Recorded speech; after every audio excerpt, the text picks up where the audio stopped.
Parce que le diable en ce temps est en train d'amener la peur. Et la peur, Frère Branham nous dit que c'est ce qui détruit l'église. Donne-nous d'être forts et donne-nous de croire que Jésus c'est toi qui es Seigneur et que c'est toi qui as le contrôle de tout. Nous voulons te louer, Père. Nous voulons t'exalter. Nous voulons te magnifier dans le nom de Jésus-Christ. Amen. Gloire à toi, Seigneur.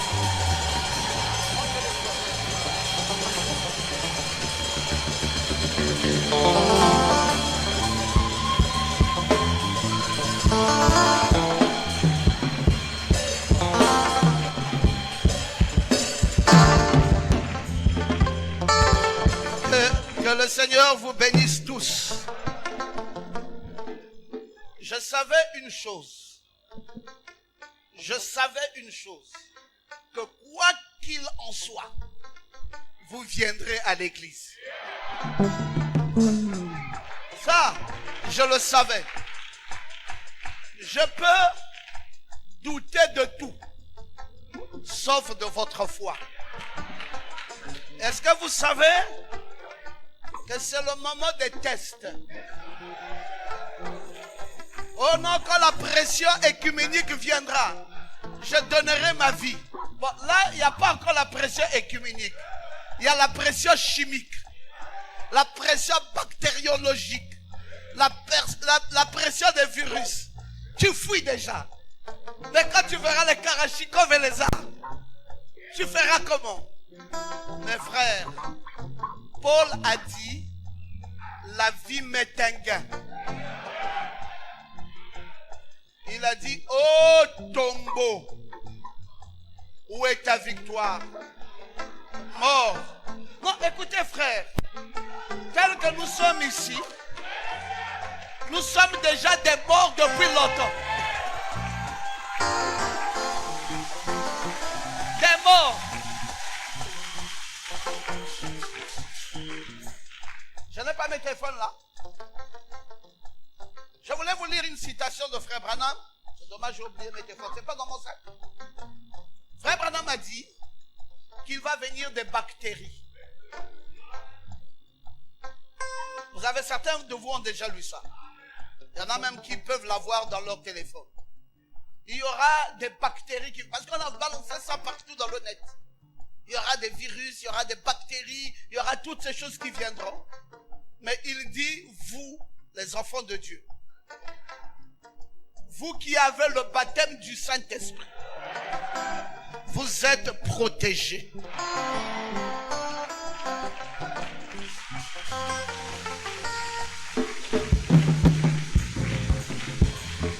Donc, il y a une protection. C'est le baptême du Saint-Esprit. Et le baptême du Saint-Esprit nous protège contre toutes les bactéries. Frère Branham a aussi dit que le gouvernement avait dit fermer les églises parce qu'il y avait un problème à son époque. Et il a dit à son église, nous allons respecter ce que le gouvernement a dit. Vous savez, nous devons nous laver les mains. Nous avons payé un produit chimique pour vous permettre de vous laver les mains. Vous ne devez pas vous saluer. Il faut respecter cette consigne. Si vous voulez externuer, vous fermez comme ça, vous vous externuez.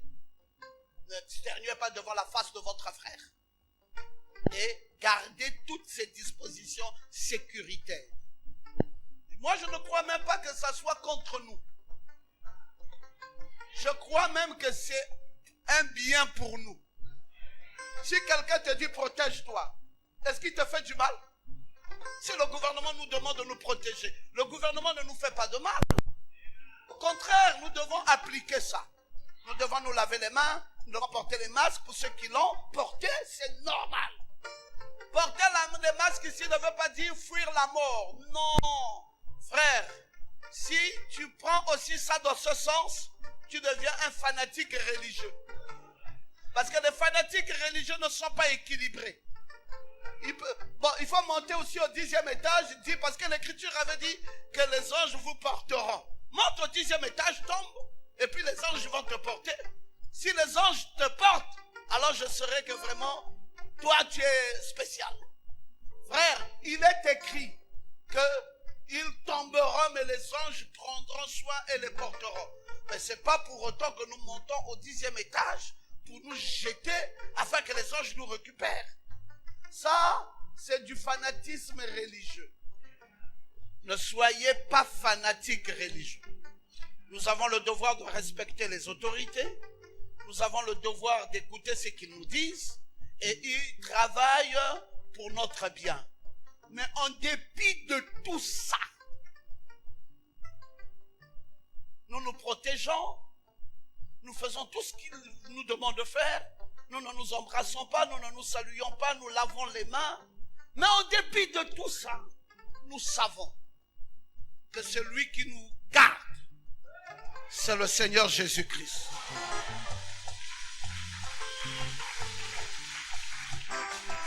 Il y a une mesure que le gouvernement devait prendre qu'ils ont manqué de prendre. Il devait nous dire aussi de prier. Parce que la solution est dans la prière.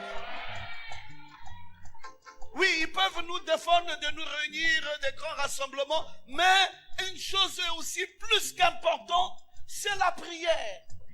Si nous ne prions pas pour le Gabon, mes frères, ça sera pitoyable. Si nous ne prions pas pour le monde, ça va être pitoyable. J'ai lancé la chaîne de prière tous les 3 heures. Où que tu sois, tu dois prier. À 6 heures, à 9 heures, à 12 heures, à 15 heures, à 18 heures, à 21 heures, à 24 heures, à 3 heures du matin, à 6 heures. Tous les 3 heures, où que tu sois, même si tu es au bureau, ou que tu es à la maison, où que tu sois, retire-toi et prie. Prie pour que le coronavirus disparaisse. Mes amis, c'est important. Ne prenez pas ça à la légère. Ne prenez pas ça non plus à la rigolade. Protégez-vous. Prenez les dispositions. Nous ferons toujours ce qu'il faut pour vous protéger. Parce qu'il y en a qui ont la foi, mais il y en a aussi qui n'ont pas la foi. Et il faut être faible avec les faibles et fort avec les forts. Est-ce que vous avez compris? La chaîne de prière, les recommandations du gouvernement à respecter scrupuleusement. Et aujourd'hui, c'est un peu exceptionnel. Les prochaines fois, nous allons commencer à mettre ça en pratique. Venez même plus tôt. Moi, maintenant, je serai ici plus tôt. Dès qu'il y a même déjà 16 heures, je suis là. 50 personnes sont rentrées à l'église, je vous prêche. Vous partez, d'autres viennent, on prêche, vous partez. Et ça ne nous coûte rien de respecter ça. Nous ne sommes pas des récalcitrants. Nous ne sommes pas non plus des rebelles. Quand un gouvernement prend une position, en tant que citoyen et bon citoyen de la nation, nous respectons. Est-ce que quelqu'un dit amen? Oh non, pasteur, vous n'avez pas besoin de respecter ça. C'est moi le pasteur de cette église. Je vous dis, nous devons respecter. Nous devons respecter les autorités, respecter ce qu'ils nous demandent de faire, parce que ce qu'ils disent, c'est en ordre. Mais non, s'ils venaient à dire que l'église doit maintenant être totalement fermée, bon, est-ce que la vie de Papa Ngoma est totalement fermée? Nous allons continuer à vous prêcher. Dans les maisons, dans les WhatsApp, de tout ça. Et nous allons continuer à vivre la parole. Ah, la pression là vient pour augmenter ta foi en Christ.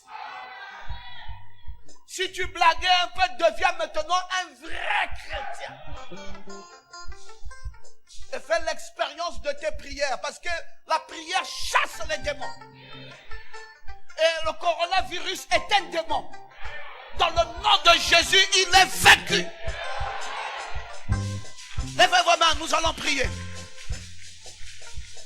Père Céleste, je te rends grâce de ce que tu nous as menés dans ta maison.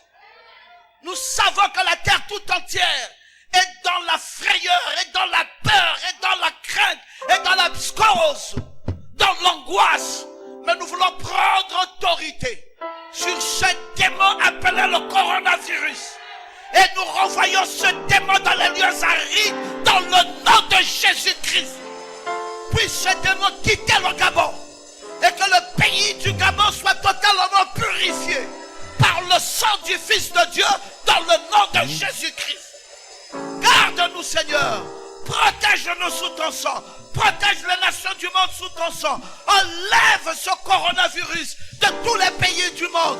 Nous les renvoyons dans les abîmes, dans le nom de Jésus. Merci, Père, d'exaucer à nos prières, dans le nom tout-puissant de Jésus-Christ. Amen.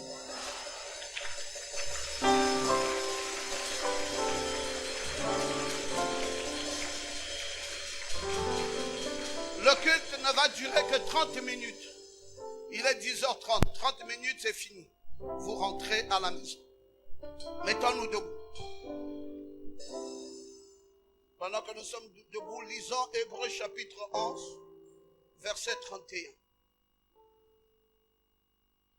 C'est par la foi que Rahab, la prostituée, ne périt pas avec les rebelles, parce qu'elle avait reçu les espions avec bienveillance.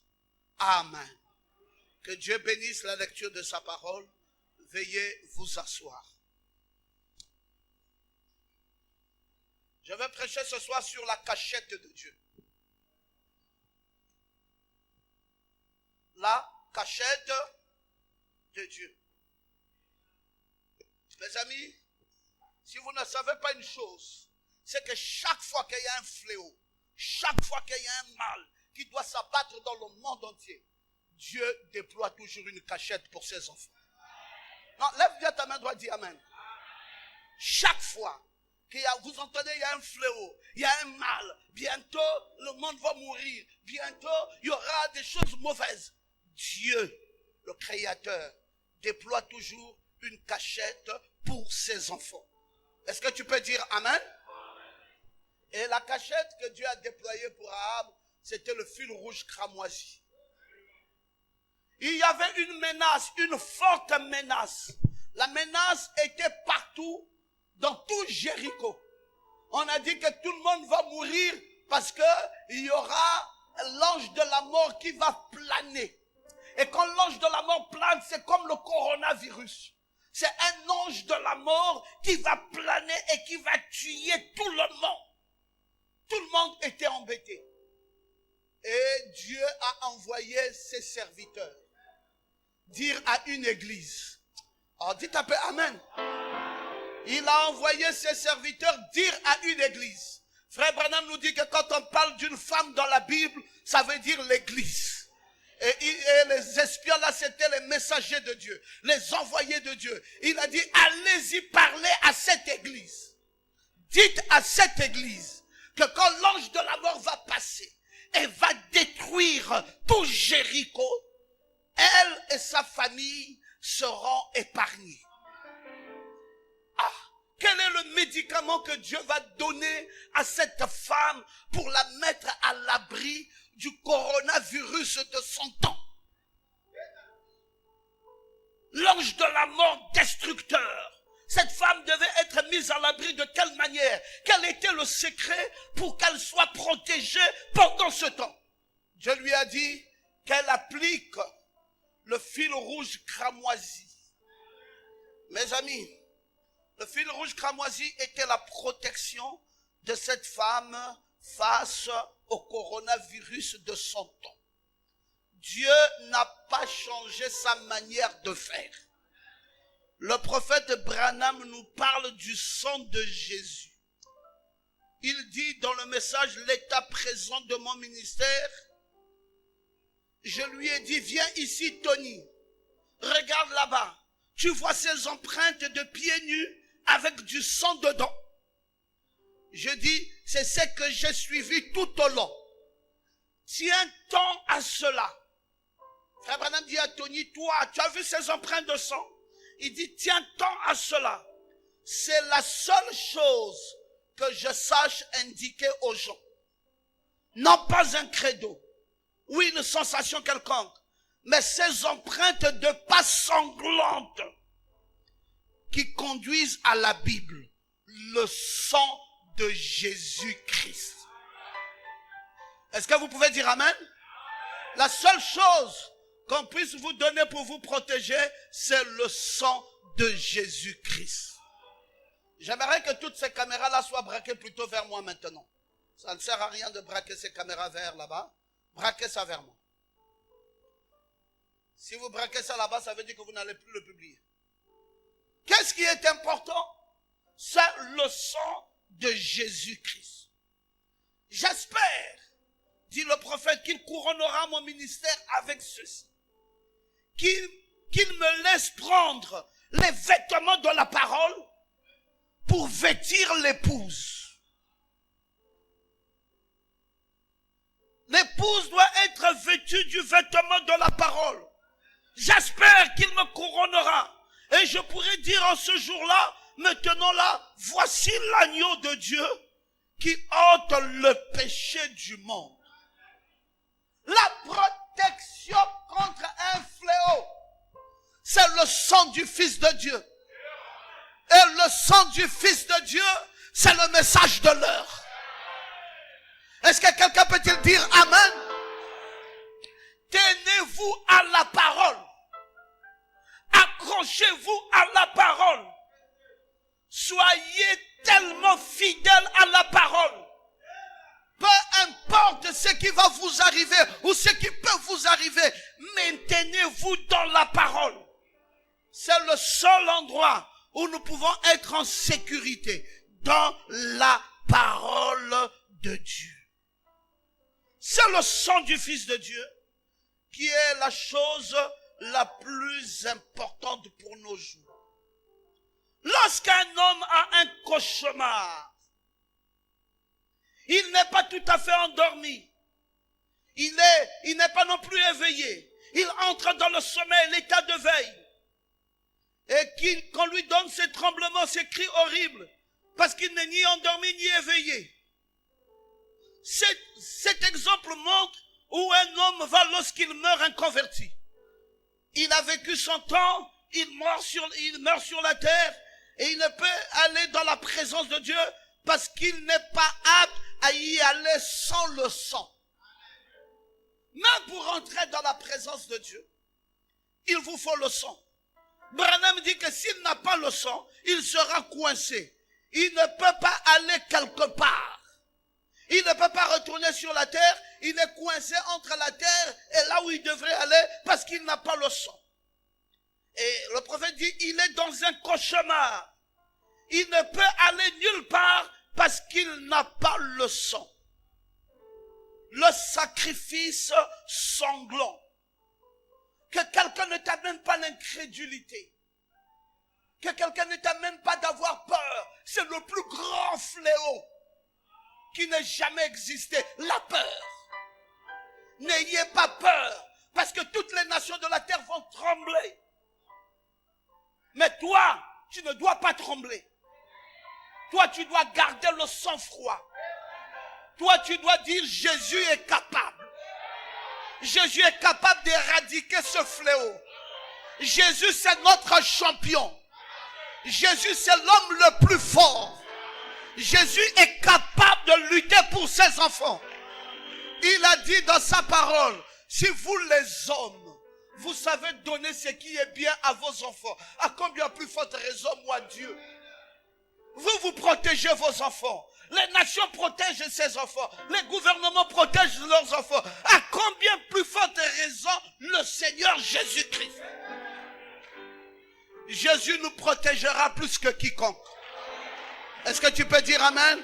Jésus nous gardera sous son sang. Nous n'avons pas besoin d'entrer dans la tourmente.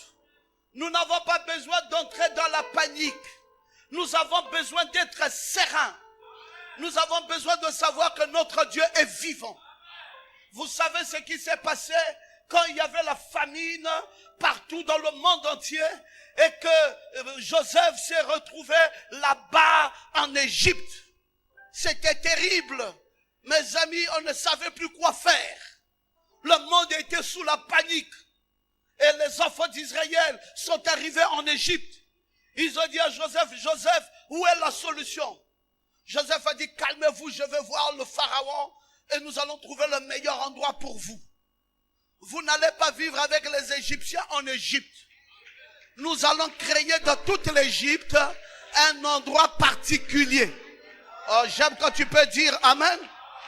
L'Égypte était là, mais il y avait un endroit particulier en Égypte. Dans toute cette Égypte, voici l'Égypte pouvait être comme ça. Et, mes amis, il y avait un endroit ici qu'on appelait Goshen. Et tous les Égyptiens ici pouvaient mourir de faim, souffrir, être frappés par tous les fléaux. Mais Joseph a dit que le peuple d'Israël entre ici à Goshen. Et c'est là à Goshen où il y aura la sécurité. C'est là à Goshen où il y aura la meilleure vie. C'est là à Goshen où il n'y a aucun mal qui va t'arriver.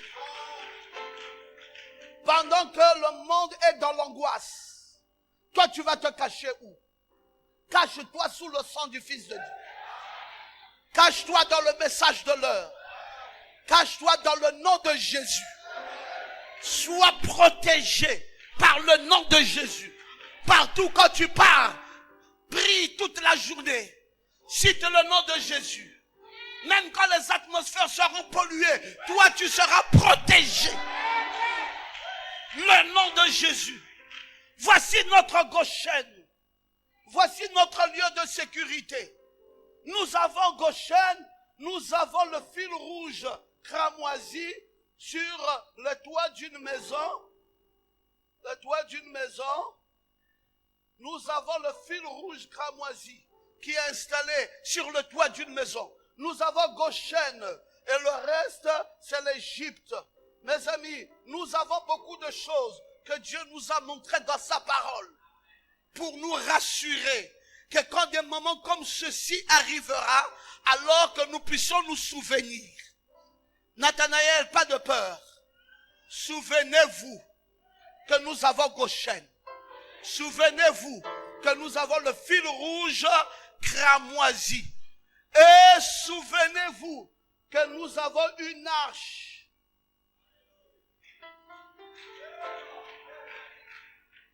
Et cette arche, c'est aussi un lieu de sécurité. Oh, est-ce que vous pouvez dire Amen? Je vais vous lire ça, mes amis, pour que vous soyez rassurés ce matin, que vous soyez rassurés.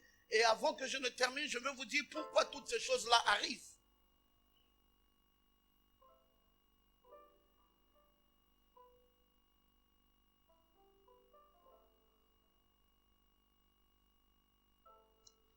Vous savez, nous avions cette arche qui était là. Et l'expiation devait être faite. Et l'expiation dans cette arche, c'était le sang de Jésus. Alléluia. Et c'est là où chacun devait se cacher. C'était une arche, c'était un bateau, ça avait 3 niveaux. Et on nous dit que cette arche était une cachette.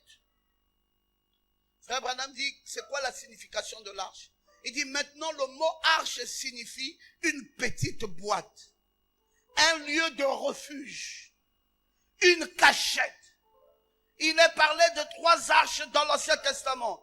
Et nous voulons regarder ces 3 dans un petit moment.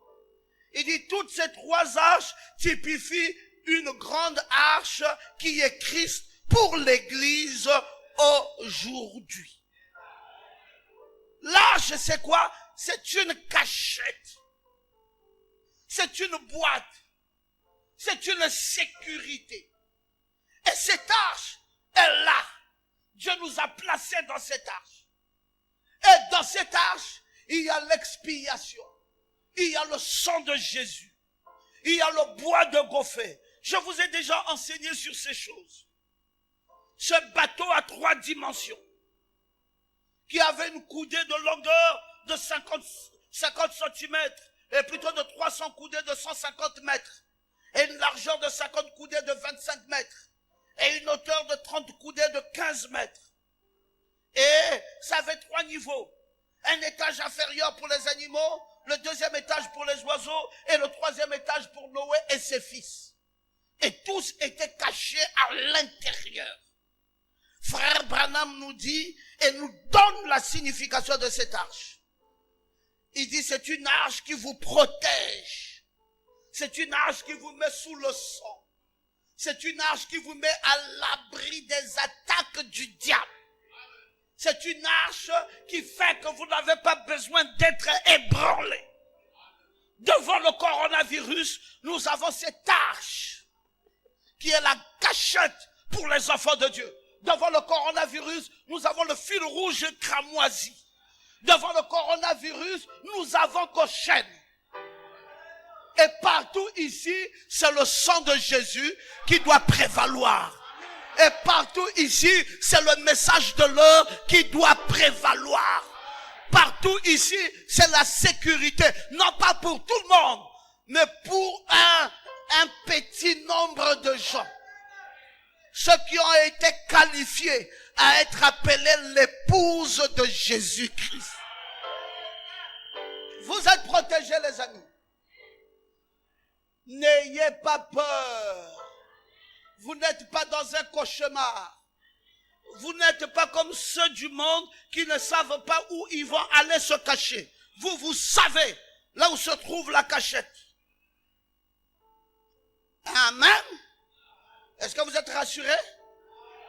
Est-ce que vous croyez ces choses? Ok, que Dieu vous bénisse. Parce que je crois de tout mon cœur que c'est là où se trouve la véritable sécurité. Je crois ça de tout mon cœur. Le chrétien est couvert sous le sang du fil rouge cramoisi. C'est là où vous êtes. Branham dit dans le parent rédempteur, vous êtes en sécurité dans le sang de Jésus-Christ jusqu'au jour de votre rédemption. Vous êtes en sécurité. Branham est clair. Il dit vous êtes en sécurité. Jésus est mort pour vous. Vous n'avez pas besoin d'avoir peur. Le sang de Jésus doit vous rassurer à 100%. Alléluia! Voilà où nous nous cachons. Voilà où nous nous purifions. Voilà où nous nous couvrons. Voilà où nous nous plaçons. Et le reste pour nous n'est que sable mouvant. Vous avez dit Amen. Gloire à Jésus. Alors donc vous savez désormais ce que je voulais que vous sachiez. Que vous sachiez que vous êtes protégés. Et toutes ces choses ici que vous voyez là sont les conséquences de la seconde venue de notre Seigneur. Oh, je n'ai pas. Mon livre est là-bas, apportez-moi mon livre. Nous avons essayé de... Mon sac. Nous avons essayé d'étudier toutes ces choses pour essayer de voir pourquoi ces choses-là arrivent et pourquoi c'est maintenant. Pourquoi le monde est-il ébranlé? Vous savez, mes amis, quand vous voyez ce grand événement appelé la nuée, la seconde venue de notre Seigneur, sachez que cette venue arrive avec des conséquences. Et il y a des conséquences qui sont attachées. Il y a des conséquences très favorables pour l'épouse et plus que défavorables pour le reste du monde. Amen. Et c'est pour cela, mes amis, qu'ils ne peuvent pas comprendre et ils sont tous dans l'angoisse. Si quelqu'un peut prendre sa Bible et nous lire Luc chapitre 21, le verset 25 à 27.